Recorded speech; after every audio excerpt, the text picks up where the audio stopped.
Herzlich willkommen zu einer neuen Mivula News Ausgabe. Das Wunderland feiert Geburtstag. Als wir vor über 10 Jahren die Absicht äußerten, die größte Modelleisenbahn der Welt zu bauen, wurden wir von Familie, Freunden und Geschäftspartnern belächelt. Am 16. August 2001, vor genau 10 Jahren, stürzten wir uns in ein Abenteuer, dessen Erfolg nach so vielen Jahren weiterhin anhält.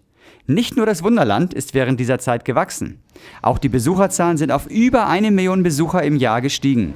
Daher war unser größter Wunsch, dieses Jubiläum mit unseren Gästen zu feiern. 10 speziell angefertigte Torten mit unterschiedlichen Motiven aus den vielen Wunderland-Momenten durften bei dieser Gelegenheit natürlich nicht fehlen. Da war es nicht nur für die Kleinen schwierig, sich nicht zu früh auf diese vielen Leckereien zu stürzen. Hey! Hey! Um genau 0 Uhr knallten die Sektkorken und es gab reichlich Torte für alle. Vielen, vielen Dank für die lieben Glückwünsche und die über die Jahre entgegengebrachte Unterstützung. Ohne euch könnten wir diesen Traum nicht leben. Dankeschön. Danke. Anlässlich des 10-jährigen Jubiläums wurde pünktlich eine Sonderausstellung eröffnet.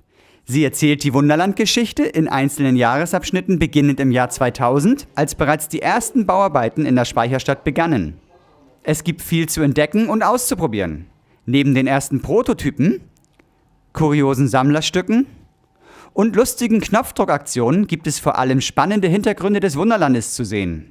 Erfahren Sie spannende Details zur Arbeitsweise und zum Arbeitsalltag des Wunderlandes. Die Ausstellung ist interaktiv gestaltet und wird auch noch in den nächsten Monaten zu bestaunen sein. Kommen Sie doch mal vorbei! In den letzten Wochen hat sich einiges bei Zügen, Flugzeugen und Schiffen getan. Eines unserer neuesten Objekte ist die Schwäbisch Atlantica, die ab sofort im Skandinavienbecken ihre Runden dreht. Die Firma Profi Winkler aus Bad Urach hatte im letzten Jahr an der Versteigerung zugunsten der Haiti-Flutopfer teilgenommen und für 8.000 € die frühere Jenna Katrin ersteigert. Nun erstrahlt sie für ihre neuen Räder in dessen gewünschten Look. Zugleich ist bei vielen weiteren Schiffen eine komplette Sanierung notwendig. Bei der Conchip Pacific musste der gesamte Rumpf neu laminiert und geschliffen werden, da die Farbe abblätterte und sich zusätzlich feine Risse gebildet hatten. Für den Flughafenabschnitt sind bereits weitere Modelle fertiggestellt worden. Diese Frachtmaschine ist dabei nur eines der 9 Standmodelle am Airport. In den letzten Monaten haben wir immer wieder über dieses besondere Flugzeug, die Antonov A124, berichtet.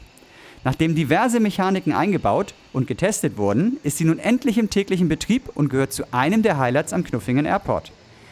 Auch in Sachen Zügen wird derzeit viel umgebaut bzw. verbessert.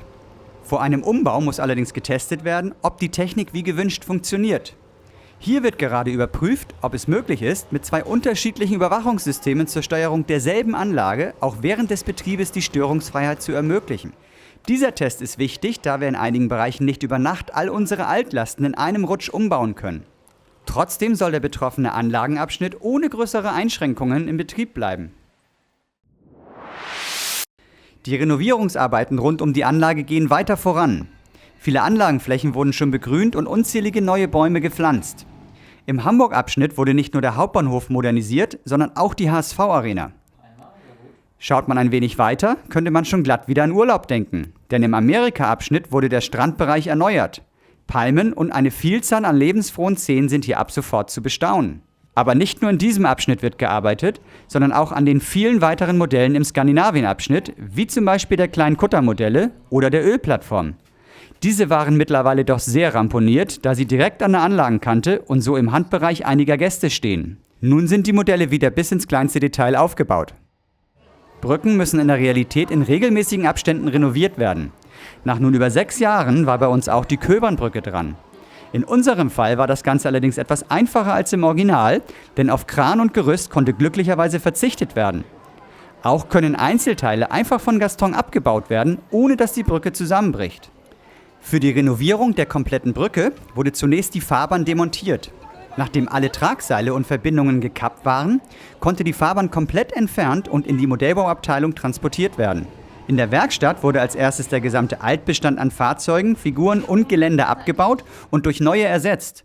Gleichzeitig wurde die Verkabelung für die Beleuchtung verbessert.